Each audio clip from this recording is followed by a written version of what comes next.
What is going on, people? Back with another video. Usually I do these live, but today I'm gonna have to do this recorded because I will be at work at my regular job for the pregame of this game, Georgia Southern going to West Point to play Army.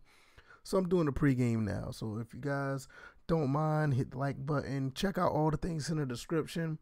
A lot of big things going on over here on this channel.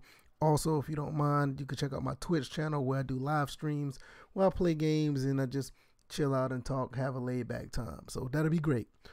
Let's look at this game here. This game is more like a mirror match. You look at Georgia Southern, you look at Army, both are 6-2. They're giving Army a really big advantage over us as far as giving them a 70% chance to beat us, and I can understand why.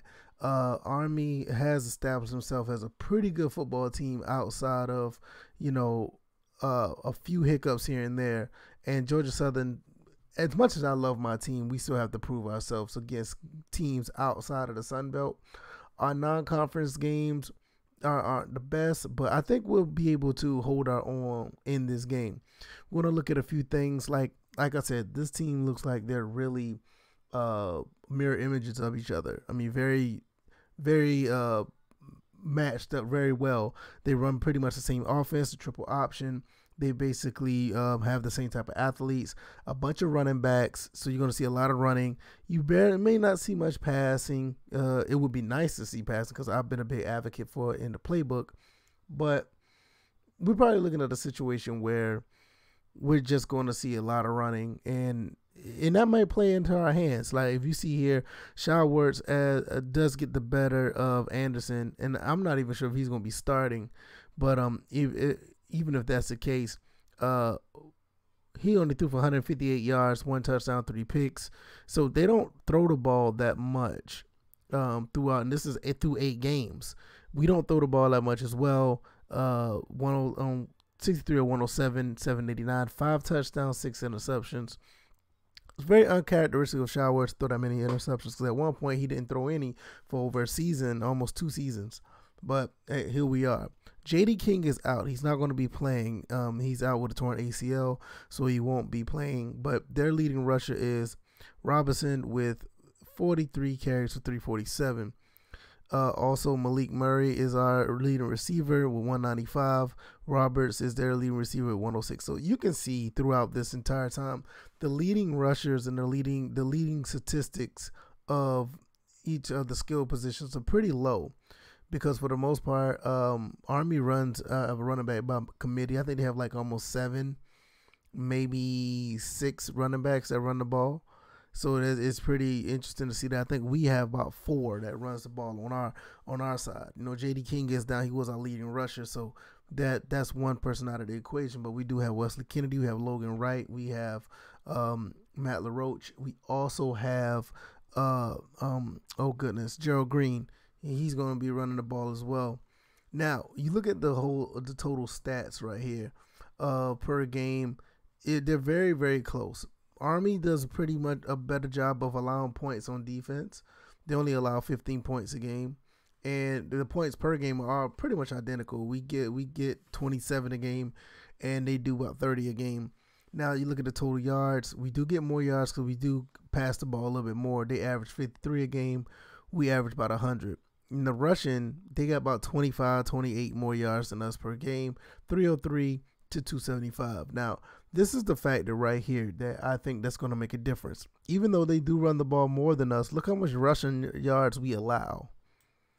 We only allow 92.6 yards a game. That's really good. Now, they only allow 112, so they do good as well. But something's going to have to break because both teams like to run the ball. They run the ball very well, and it's going to be really interesting to see which team that's going to give up the yardage. Now, in my opinion, and I am a little biased, I do believe that Georgia Southern will do better against the run because their front 7 is really, really good. You got guys like Rashad Byrd. You have other guys that play up on the line, and they do a very good job. I mean, a really good job. And it's going to be really interesting to see how that front 7 deals with this offense, because they see this offense all the time. Army sees the same offense as well.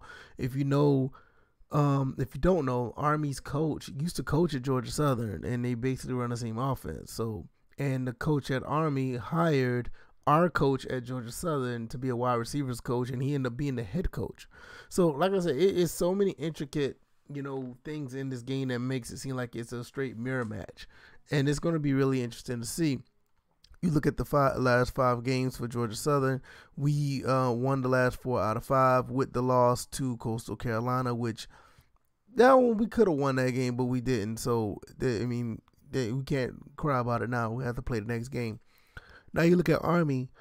Army hasn't really played anybody. Now, before I get to that, you look at what our schedule is. It's basically outside of UMass was all conference games. And when these games are tough games, believe it or not. The Sun Belt do have some talent over here. So these were really tough games.